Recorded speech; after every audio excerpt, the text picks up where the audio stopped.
मराठा विद्या प्रसारक समाज विधी महाविद्यालय नाशिक आणि नाशिक बार असोसिएशन यांच्या संयुक्त विद्यमाने आयोजित कैलासवासी अॅडव्होकेट बाबूराव ठाकरे स्मृती प्रबोधन सप्ताहाच्या दुसऱ्या दिवशी अॅडव्होकेट राजन साळुंखे यांचे FIR जमिनीचा अधिकार, अटक, कोठडी व रिमांड या विषयावर मार्गदर्शन व्याख्यान संपन्न झाले।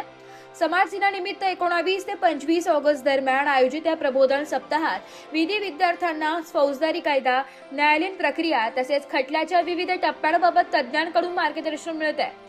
20 ऑगस्ट रोजी झालेल्या व्याख्यानात अॅडव्होकेट राजन साळुंखे यांनी FIR दाखल करण्याची प्रक्रिया, FIR चे कायदेशीर महत्त्व, आरोपीला असलेला जामिनीचा अधिकार, अटकेसंदर्भातील कायदेशीर तरतुदी, पोलीस कोठडी व न्यायालयीन कोठडी तसेच रिमांडची प्रक्रिया याबाबत विद्यार्थ्यांना सविस्तर माहिती दिली आहे।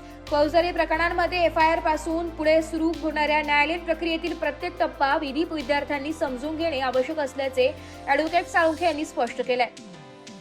कायद्याच्या तरतुदींचा केवळ अभ्यास न करता त्यांची प्रत्यक्ष न्यायालयीन प्रक्रियेत कशा पद्धतीने अंमलबजावणी होते हे समजून घेण्याचे महत्त्व त्यांनी विविध उदाहरणांच्या माध्यमातून विद्यार्थ्यांना पटवून दिले।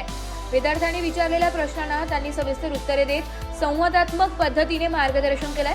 या कार्यक्रमाचे नियोजन डॉक्टर शालिनी घुमरे यांनी अत्यंत शिस्तबद्ध पद्धतीने केले। कार्यक्रमास महाविद्यालयाचे प्राचार्य डॉक्टर पुंडलिक भोसले, वेदी अध्यापक मनोज पेखळे, जान्हवी झांजे, राहुल बल्लाळ, गांगुर्डे मॅडम, बाविस्कर मॅडम, माधुरी कडलक यांच्यासह शिक्षक वर्ग, ॲडव्होकेट तसेच मोठ्या संख्येने विधी विद्यार्थी उपस्थित होते। कैलासवासी ॲडव्होकेट बाबूराव ठाकरे स्मृती प्रबोधन सप्ताहाचे आयोजन CMCS college Udoji Maratha boarding campus Gangapur road येथे करण्यात आले असून 25 ऑगस्ट पर्यंत दररोज सकाळी 9:30 ते दुपारी 12 वाजेपर्यंत विविध विषयांवर तज्ज्ञांची व्याख्याने व मार्गदर्शनपर कार्यक्रम आयोजित करण्यात आले। या उपक्रमामुळे विधी विद्यार्थ्यांना कायद्याचे सैद्धांतिक ज्ञान आणि प्रत्यक्ष न्यायालयीन कामकाज यांची सांगड घालण्याची महत्त्वपूर्ण संधी मिळत आहे। ब्युरो रिपोर्ट, नाशिक लोकशाही न्यूज, नाशिक।